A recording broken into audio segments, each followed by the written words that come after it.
Hello everyone. তো আবার একটা নতুন ভিডিও নিয়ে চলে এসেছি। তো দেখো বাইরে মেঘ করেছে আর বিশাল জোরে ঝড় উঠেছে। আর পাশের বাড়ির দাদা বৌদিরা বাড়িতে নেই, আর ওদের বাগানের আমগুলো সব ঢপ ঢপ করে কিন্তু পড়ে যাচ্ছে।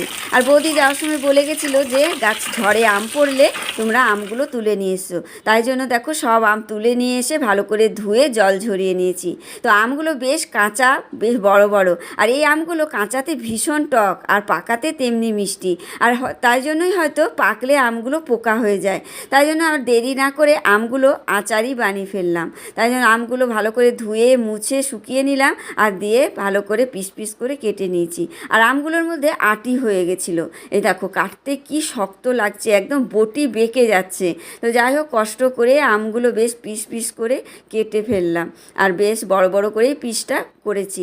আর আমগুলো ভীষণ স্বাদ, টক হলেও ভীষণ স্বাদ। তারপরে দেখো আমগুলোর মধ্যে একটু লবণ আর হলুদ মাখিয়ে নেব। আজকে আমি বাপের বাড়ির স্টাইলে আমের আচারটা কিন্তু বানাচ্ছি।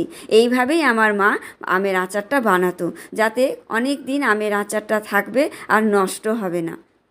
তো লবণটা মেখে আর হলুদটা মেখে ভালো করে ঝাঁকিয়ে নিলাম। আর লবণটা যাতে আমের মধ্যে ঢোকে, এইভাবেই আমি আমের মধ্যে লবণ আর হলুদটা মেখে নিলাম। আর এখানে দেখো একটা পেপার নিয়ে নিলাম আর আমগুলো নিয়ে চলে গেলাম ছাদে। আর ছাদের মধ্যে বেশ কড়া রোদ্দুর দিয়েছে, আর আমগুলো একটা একটা করে সাজিয়ে রেখে দেবো, যাতে বেশ ভালোভাবে লবণটা ঢুকে আর হালকা সেদ্ধ হয়ে যায়। আর ছাদে দেবো কি, ছাদে যা হনুমানের উপদ্রব, মানে হয়তো আমগুলো থাকবে কি না কে জানে। তো যাই হোক, তাও আমগুলো একটু রোদ্দুরে না দিলে আচারটা ভালো হবে না। সেই জন্য আমগুলো কিছুক্ষণ রোদ্দুরে রেখে দেব। আর সুন্দর করে একটা একটা করে পেপারের মধ্যে সাজিয়ে দিচ্ছি, যাতে রোদটা বেশ আমের মধ্যে পড়ে।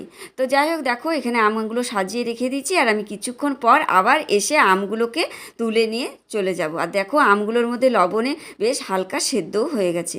তো এখানে দেখো মশলা সাজিয়ে নিয়েছি। কি কি মশলা নিয়েছি দেখো, সর্ষে মানে কালো সর্ষে, মেথি, ধনে, জিরে, মৌরি, জোয়ান আর শুকনো লঙ্কা নিয়ে ভালো করে কড়াইটা গরম করে নেব। আর মশলাগুলো দিয়ে হালকা আঁচে বেশ কিছুক্ষণ ভেজে নেব, যাতে মশলাটা কালো না হয়ে যায়। তারপরে একটু ঠান্ডা করে দিয়ে তারপরে মিক্সির বোলে দিয়ে মানে মশলাটা বেশ ভালোভাবে গুঁড়ো করে নেব।